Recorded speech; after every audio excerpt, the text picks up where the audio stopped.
Andy Miracle from the Southeast Michigan Volunteer Militia, and I'd like to talk a little bit about what we're about. Lately there have been a lot of questions raised about what our goals are, what our intentions are, and what our beliefs are. Well, our beliefs are as diverse as the country that we defend. We believe that a well-armed citizenry is the best form of homeland defense. Trained, competent, informed, educated, prepared citizens are the best way to keep this country safe from anything, including crime, invasion, disaster, terrorism, and even tyranny. Our goal is to move people in this direction, to help people become more prepared, more educated, and more able to defend themselves, their communities, and ultimately the country against these types of aggression and threats. We welcome everyone, regardless of their race, creed, color, tint, or hue, regardless of whatever religion they embrace, or if they embrace none at all. We come from every walk of life, in the most literal sense of the word. We have engineers, doctors, maybe some lawyers, postal workers. We have a wide assortment of people involved. And they're not involved because of their work, because of their background. They're involved because they realize that the best way to keep our country safe is if the people themselves are kept safe. We advocate good citizenry. We advocate protecting our fellow citizens. We advocate defending our communities, our families, and our nation. It's the type of people that would not lend themselves readily to accepting talk of destruction and mayhem.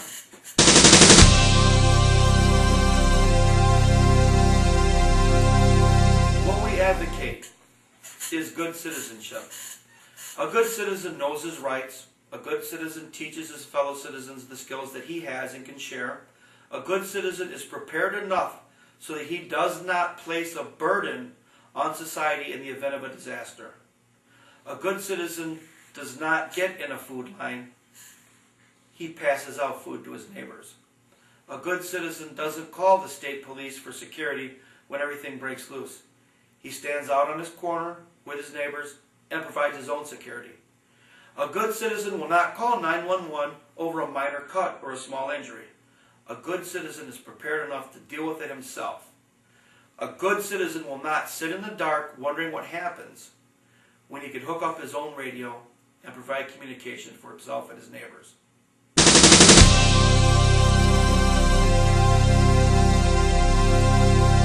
advocate good citizenship.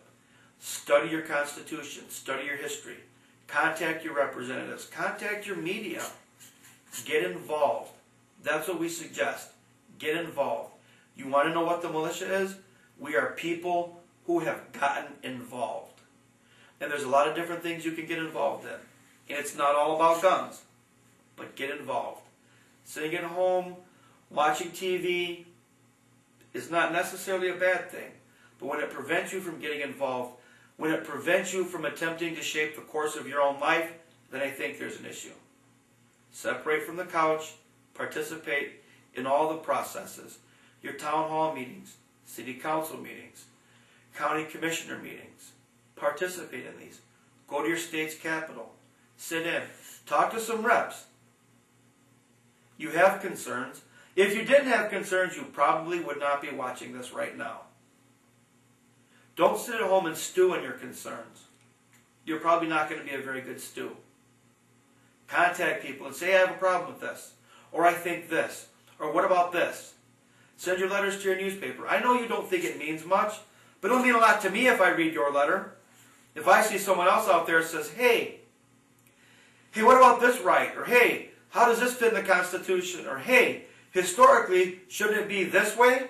If I read your letter, I'll be happy. You can at least make me happy with that. Get involved. Do you know first aid? Good. Now do your neighbors. Do you know how to shoot? Great. Do your kids. Do you know how to contact your congressman? Great. Great if you do. Does your spouse? Do your relatives? Get everybody on board and participate. Almost spontaneously, 2 million or more people participated in a rally in D.C. on September 12, 2009. They got up, they got involved, and they were heard. They may have been undercounted severely, but they were there and they were heard. There were no violent acts. there was no terrorism. There were Americans getting involved and expressing their opinion. Everyone has freedom of speech in America. Even people who say things that you don't like or that I don't like. As Voltaire said, I may disagree with what you say, but I will defend even unto my death your right to say it.